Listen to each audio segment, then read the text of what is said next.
아니 제네시스 GV70이 교통수단이야? 여러분 제발 이러지 맙시다 우리. 아유 이제 저축할 수 있나 그러다 보면 또 다른 소비가 또 올라와. 난 이렇게 뭐 맛있는 것도 맨날 먹고 좋은 데도 가고 뭐 사는데 이상하게 공허하네? 신용카드로 자꾸 기쁨의 순간 만들지 마세요. 야 내가 저건 과연 지킬 수 있을까라고 하는데 지킬 수 있습니다.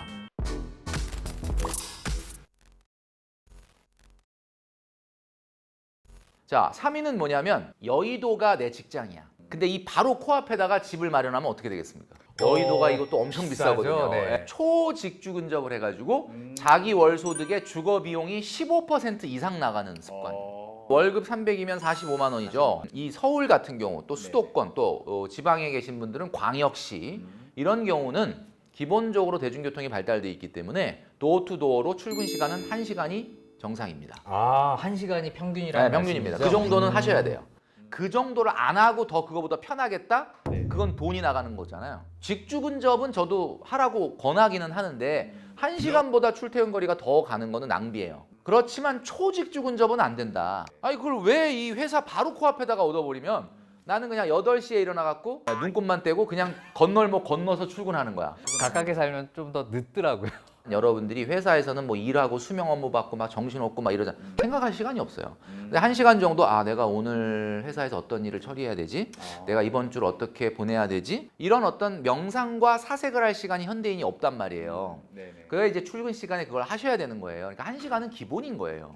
근데 그거보다 더 멀다? 그러면 그거는 직주 근접을 해야 되겠지만 막 그냥 회사 코앞에다 얻어가지고 월급 300인데 막 60, 70, 80을 월세를 내고 있다? 그건 안 되는 거거든요, 여러분. 자, 요거 꼭 지켜주셔야 된다. 이제 딱 2가지 남았습니다. 가슴이 쿵쾅쿵쾅 뛰시죠? 해당될까 봐. 2위는 바로 여러분들이 여행을 가는데 먼저 결제하고 갔다 와서 갚는 습관입니다. 이게 여행이라는 이벤트는 1년 중에 상당히 필요한 이벤트거든요. 그러니까 이거는 당연히 미리 계획이 있어야 되고 예산이 있어야 되는 거예요. 그럼 예산이 얼마냐면 1년에 자기 월 평균 소득의 50%가 여행 예산이에요. 나 월급이 300인데 보너스가 있어. 보너스까지 다 더해가지고 n분의 1로 딱 하니까 월 평균 소득이 그래도 보너스까지 하면 한 달에 한 400대. 그럼 그분은 200입니다. 1년에 200만 원 이상 여행 경비를 쓰면 안 돼요. 어떤 것 같아요? 이거 합리적인 것 같아요. 그러니까 합리적이죠? 예를 들어서 월 평균 한 3, 4% 정도만 써야 된다. 모아서 그렇죠. 그런 거죠. 200만 원이라는 예산을 설정을 하고 고민을 해야 됩니다. 200만 원으로 동남아시아를 아주 좀 멋지게 갔다 올 건지 아니면 제주도를 한 2번 갔다 올 건지 아니면 국내 여행 소소하게 3, 4번, 4, 5번을 갈 건지 이걸 예산을 만들어야 되는 거예요. 200만 원이면 나는 언제 유럽 여행 가냐? 이렇게 얘기하시는 분들이 있는데 저도 아직 유럽 여행 안 가봤거든요. 8일, 7일, 8일을 어떻게 비웁니까? 이거 뭐 되질 않거든요, 도저히. 200만 원이 예산인 사람이 유럽 여행 가려면 올해 예산을 조금 세이브해서 한 몇 년 계획을 해서 가야 되는 거예요. 내가 한 5년 후에 유럽 갈 거기 때문에 미리 참 공부를 한 다음에 거길 가야 되는데 대부분 분들은 갔다 오고 나서 톡파원 25시 보면서 나 저기 갔다 왔는데 저게 저런 뜻이었구나. 이거는 안 된다는 거죠. 연소득 기준으로 좀 최소한으로 좀 가자 이런 말씀으로 이해했습니다. 자, 대망의 1위입니다. 자기 소득의 6개월 이상 되는 차를 안 타는 거죠. 지방에 가서 이렇게 얘기를 나눠보니까 멘토님 그 얘기 너무 공감은 되는데 이게 차가 없으면 움직일 수가 없어요. 막 버스가 막 40분, 50분에 한 대 옵니다. 제가 얘기를 듣다 보니까 진짜 너무 설득이 되더라고요. 그래서 차가 뭐예요? 그랬더니 제네시스 GV70이야. 아니 제네시스 GV70이 교통수단이야? 여러분 제발 이러지 맙시다 우리. 이게 캐스퍼나 레이도 교통수단으로 쓸 수 있잖아. 300, 400이면. 그걸 왜 제네시스 GV70을 뽑아요? 제가 6개월이라고 말씀드린 이유가 있습니다. 제가 과거에도 한번 말씀드렸는데 BMI 지수라는 게 있다니요. 체질량 지수가 아니고 Bluff Mass Index, 허세 지수입니다. 자기 소득의 6개월치 차를 타면 그게 BMI 지수 1이에요. 1. 다 계산해 보세요, 지금. 자기 소득의 6개월치 소득 분의 여러분들이 타는 차 가격 1.5까지는 제가 봐줄게요. 그럼 9개월치까지는. 근데 1.5가 넘는다 그러면 뭐냐? 그거는 고호야, 고호. 고도 허세. 고도 허세. 고도 비만도 아니고 고도 허세. 근데 이게 2가 넘는다. 그러면 그건 초고호야. 초고도 허세야. 만약에 여러분들이 BMI 지수가 블러프 매스 인덱스가 1.5나 2가 나온다는 얘기는 무슨 얘기냐면 아무리 택시 안 타고 커피 안 하고 외식 안 하고 뭐 문화생활 안 쓰더라도요. 차가 있다는 것만으로도 그걸로 파생적으로 발생하는 소비가 어마어마합니다. 근데 여러분들에게 제가 지금 10가지 슬소생의 10계명을 말씀드렸더니 야 내가 저건 과연 지킬 수 있을까라고 하는데 지킬 수 있습니다. 이게 왜 지킬 수 있냐면 2008년 이전엔 다 지켰어요. 2008년 이후부터 안 지키는 거예요. 2008년 이후에 금융위기 이후 금리가 시장 금리가 거의 1, 2% 수준, 말도 안 될 정도로 낮아진 상태로 10년을 왔고 최근 작년부터 금리가 좀 오르니까 이 MZ분들은 지금 생소해. 금리가 이렇게 높아질 수도 있는 건가? 원래 5, 6%였어요. 계속. 그러던 시절에는 돈을 빌려서 소비를 하거나 돈을 빌려서 차를 사거나 주식 사거나 하는 것은 없었거든요. 그러니까 여러분 이게 비정상으로 너무 오랫동안 오니까 마치 이게 다 정상. 원래 그걸 지키고 살았었는데 이제 주변을 보니까 다 안 지키니까 그냥 원래 그런 건가 보다 생각을 하신 거예요. 여러분 이걸 빨리 되돌리셔야 된다라고 말씀을 드리고 싶고 저는 이게 소득보다는 이렇게 말씀드리고 싶어요. 2030 시절에는 여러분들이 버는 소득의 40에서 50%는 내 돈이 아니라고 생각하고 세이브하는 것을 도전하셔야 됩니다. 제가 왜 도전해야 된다라는 표현을 쓰느냐? 물론 그만큼 쉽지 않기 때문에 말씀을 드리는 거예요. 그러니까 300이면 150은 저축을 그렇죠. 도전하자. 네, 그 정도 해야 된다는 거죠. 이게 왜 그러느냐? 월급 300 벌어. 그 300 자기 돈이에요? 여러분 지금 젊음과 시간을 갈아놓고 있지 않습니까? 여러분의 경제 가치는 감가가 안 되나요? 여러분 뭐 천년만년 계속 월급을 받을 수 있는 아니거든요. 여러분들이 연차가 올라갈수록 여러분의 자본이 올라가야 되는 거죠. 그러니까 300만 원을 받으면 제가 봄에 와서 얘기했지 않습니까? 이 돈은 내 돈이 아니고 5년, 10년 후, 20년 후, 30년 후에 나랑 같이 쉐어링 해야 되는 돈이기 때문에 사실은 이 돈은 공금이다. 내가 지금 벌고 있는 돈의 절반은 내가 마음대로 하면 안 되는구나 라는 이야기 근거가 이거예요. 그럼 좀 구체적으로 실천하기 위해서 4, 50% 강제 저축을 할 수 있는 구체적 어떤 방법이 좀 있나요? 네. 좀 손쉽게 할 수 있는 방법. 여러분 방법 다 알고 있어요. 그러니까 제가 봤을 때는 그것을 어떻게 반복을 할 거냐인데 우선은 이렇게 말씀드리고 싶습니다. 떠벌림 효과라는 게 있죠. 심리학에서. 프로패스 이펙트라고 하는 거. 그게 뭐냐면 여러분들이 목표를 세웠잖아요. 나 한번 김경필 멘토가 얘기하는 것처럼 5년에 1억 한번 모아봐야지. 그리고 속으로만 혼자 결심하시면 안 돼. 이거를 어디 가서 선언을 해야 됩니다. 책상에 붙이시든지 엄마한테 얘기하든지 친한 친구한테 떠벌리셔야 돼요. 그래야 그 감시자들이 너 어떻게 됐냐? 뭐 1억 잘 가고 있냐? 이렇게 되는데 자기하고 자기 자아하고만 약속을 하잖아? 그럼 어느 순간 걔랑 아무도 보는 사람이 없으니까 약속을 깬단 말이에요. 이게 첫 번째 방법이고요. 그래서 중요한 거는 적금을 가입하실 때 5만 원, 10만 원, 20만 원, 30만 원 이런 거 하지 마세요. 5만 원, 10만 원짜리 적금이라는 거는 저축을 하는 게 아니라 저축하는 척을 하는 겁니다. 나를 위로하는 거예요. 내가 나를 봤을 때 이렇게 어려운데 너는 저축을 하는구나. 너 정말 대단하다. 칭찬하다 하면서 자기를 위로하는 것일 뿐이다. 5만 원, 10만 원짜리가 1년, 2년 적금을 해서 타면 여행 가지 않겠습니까? 가방 사지 않겠습니까? 그러니까 여러분 그렇게 한다는 거는 이미 본인의 저축의 목표를 굉장히 자기 위로로 사용하겠다라는 것이 아예 그냥 들어있는 거예요. 제가 말씀드리잖아요. 청년 도약계좌 70만 원 하시고 청년 희망적금 50만 원 하시고 그 다음에 뭐 예를 들면 4% 이자율로 5년 정도 1억을 모을 수 있는 저축은 현재 4%로는 153만 원이거든요. 153만 원을 해라. 자, 이 말씀을 드리면 좀 구체적으로 말씀드린 게 되죠, 그죠? 근데 153 어때요? 느낌 딱 그러니까. 그 말은 참 그럴듯한데 153을 어떻게 하지? 5년에 1억을 딱 만들고는 싶은데 153이 부담된다. 제가 방법을 알려드릴게요. 128로 시작하세요. 그러니까 128로 일단 시작을 하고 어떤 사람도 10%는 늘릴 수 있어요. 잘 생각해 보시면은 여러분 PT 선생님이 여러분한테 30개 한 세트 하고 나서 계속 30개만 시킵니까? 아니면 그 다음에 40개 해보자 이런 이해하잖아요, 그죠?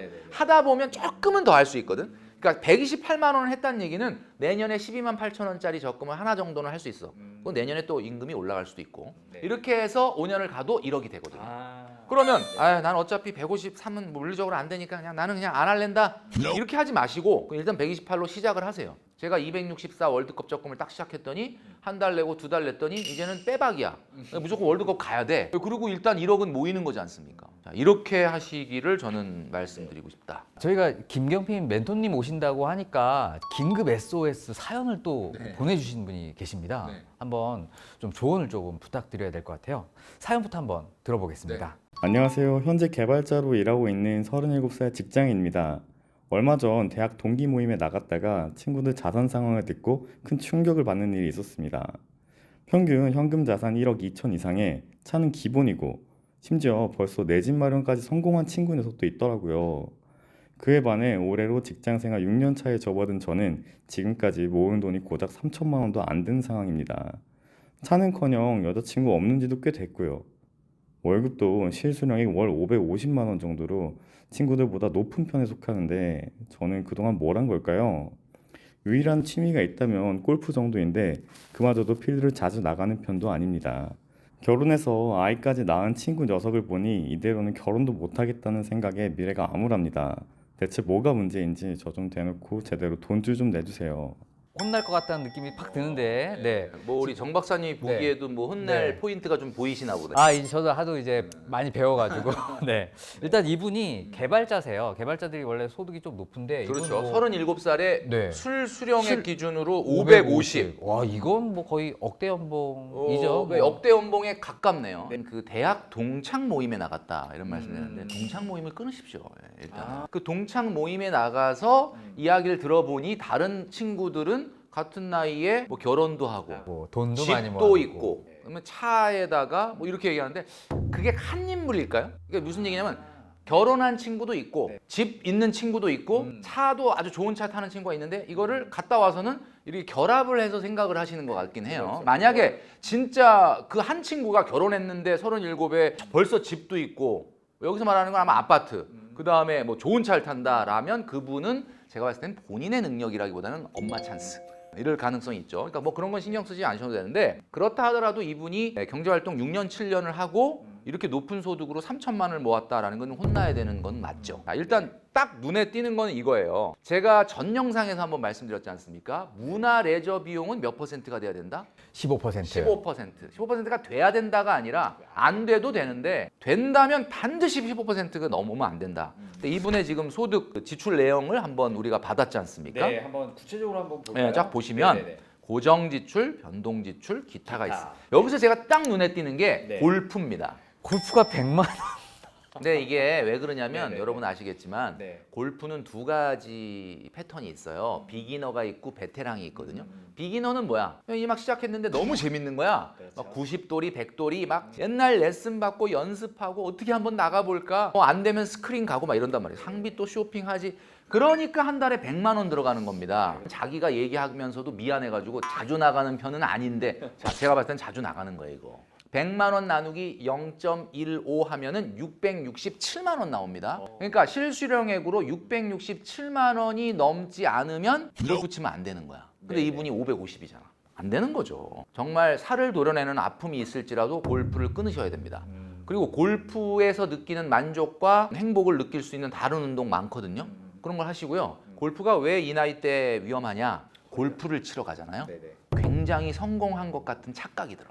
성공 안 했잖아 아직. 조심해야 된다. 그래서 이거를 만약에 이분이 100만 원을 과감하게 나 이제 골프 안 해. 그리고 당근에다 내다 파세요. 보고 있으면 자꾸 유혹이 들어. 빨리 치워버리세요. 자, 그 다음에 고정 지출. 우리가 전 시간에 슬소생 10개명 딱 얘기하니까 말하기가 너무 편하지 않습니까? 그러네요. 일단 주거비가 문제예요. 월세 70만 원 투룸이라고 돼 있는데 관리비까지 있잖아요. 그러면 83만 주거 비용이 한 80, 90 정도 들어가는 거예요. 네. 자, 그러면 이게 우리가 얘기한 15% 안에 들어오느냐? 이것도 또 오버잖아요. 그죠? 자, 이거는 당장 바꿀 수는 없으니까 다음번에 이사 가실 때 뭔가 조금 이런 것들을 감안을 해주시면 좋겠다 이런 생각이 듭니다. 그래도 혼자 살아도 투룸 정도는 돼야 되지 않냐? 그 컨디션을 줄이라는 건 아니고 회사로부터 멀어지세요.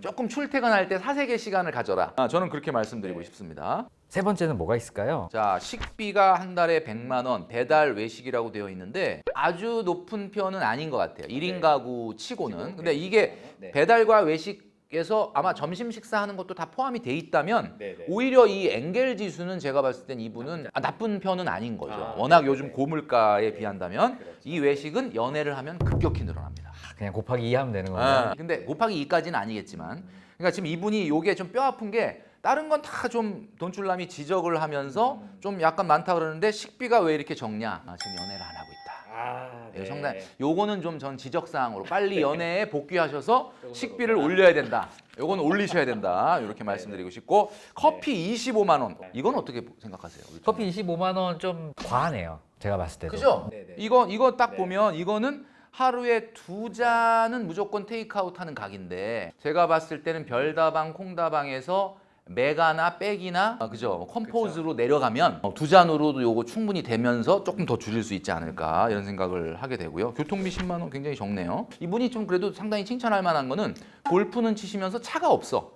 네, 그러네요. 차가 없다는 거는 일단 우리가 슬소생 10계명 1번을 일단 안 하고 있다는 거에서는 만약에 이분이 동창 모임을 안 나갔으면은 이런데 사연을 보내지도 않았을 거고 나 이제 골프 쳐야 되니까 차도 하나 사자 이러고 넘어갔을 텐데 선을 넘어버렸을 텐데 정말 다행히도 동창 모임에 나가서 자극을 받고 요걸 좀 바꾸시면 앞으로 개선될 가능성이 있지 않을까라는 생각을 합니다. 저는 이거 보면서 또 프라모델. 이분은 프라모델을 1년에 3회 정도 사서 한 달에 이 정도는 근데 문제가 있을 것 같아요. 아직 그 여자분들이 이제 만약에 결혼 상대를 생각한다면 결국에는 장기적인 미래를 볼 거잖아요. 그렇죠. 나랑 결혼했는데 프라모델을 만지고 있어? 이거 굉장히 싫어할 거거든요. 아 그래요? 네, 그래서 이 취미는 오히려 여자친구를 만나기 굉장히 이건 장애물이 정말 우리 될. 정 박사님의 찐 조언입니다. 뭐 본인이 좋아하는 거를 뭐 하는 것은 좋지만 결혼을 꿈꾸고 계시기 때문에 그런 면에서는 조금 조심해야 될 부분이 있지 않을까. 가장 중요한 거는 지금 이래저래 해가지고 한 달에 461만 원이 나가는 거야. 뭐 한 90만 원 정도 남네요. 이런 상태로 가면은 한 6년, 7년 직장 생활했는데 3천만 원밖에 없어요라는 것이 또 반복될 가능성이 있는 거예요. 항상 제가 말씀드리는 거지만 소비를 밀어내고 남는 걸로 저축해야지라고 하면 밀어내는데 한참 걸려요. 소비를 밀어내기 위해서 저축을 하세요. 소비를 줄인 다음에 룸이 생기면 그때 해야지 라는 생각이 저축을 못하게 하는 거예요. 왜냐하면 밀어내는데 한참 걸리고 밀어내고 나면 아유 이제 저축할 수 있나 그러다 보면 또 다른 소비가 또 올라와. 밀어냄과 동시에 저축을 세게 하셔라. 그래서 이분한테 제가 말씀드리고 싶은 거는 이 개발자분이 앞으로 소득이 많이 높아지긴 하겠지만 앞으로 이 개발자님의 경제 가치도 감가가 되니 더 적어도 성장하실 40에서 거니까. 50% 정도는 돈을 모으는 도전을 하셔야 된다. 저랑 월드컵 보러 가시지 않으실래요? 제가 한 달에 264만 원 그냥 진짜 미쳤다 생각을 하고 밀어 넣는 거야. 36개월 후에 월드컵 보러 갈 수 있는데 한 달만 딱 넣잖아요. 잠잘 때 월드컵 꿈꿉니다. 제가 해봐서 하는데 아니 아직도 3년 남았는데 이제 고작 딱 한 달 넣어놓고도 그걸 꿈꿔. 야 이강인 선수가 골 넣는 거를 보는 장면 그거. 그 우리 많은 시청자분들 그 264만 원이라도 할 수 있는 컨디션 정말 좋겠다. 여러분도 실망하시면 안 돼. 한 달에 106만 원만 저축을 하면 2030년 월드컵 보러 갈 수 있어요. 2030년에 1억 타요. 저축은 이렇게 하는 겁니다. 근데 이분이 만약에 진짜 결혼을 한다라고 한다면 요즘 뭐 MZ 세대들의 평균 결혼 자금 얼마로 좀 생각하면 될까요? 결혼 자금은 이제 예식 비용은 내 주머니에서 안 나갑니다. 그 그냥 부모님들이 알아서 합니다. 부모님들이 축의금 들어오는 걸로 대충 이렇게. 그러니까 뭐 예식 비용 자체는 안 들어가요. 예물 예단도 내 손에서 안 들어갑니다. 부모님들이 알아서 합니다. 그러니까 딱 우리 신랑 신부한테 주어져 있는 거는 주택 자금, 그 다음에 혼수, 신혼여행인데 그러면은 가장 부담되는 건 역시 주택 문제죠.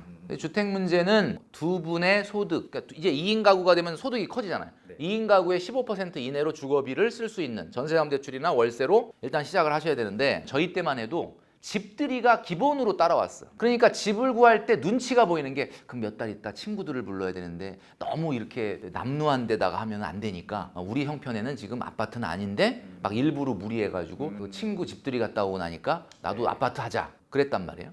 근데 요즘 여러분 잘 생각해 보십시오.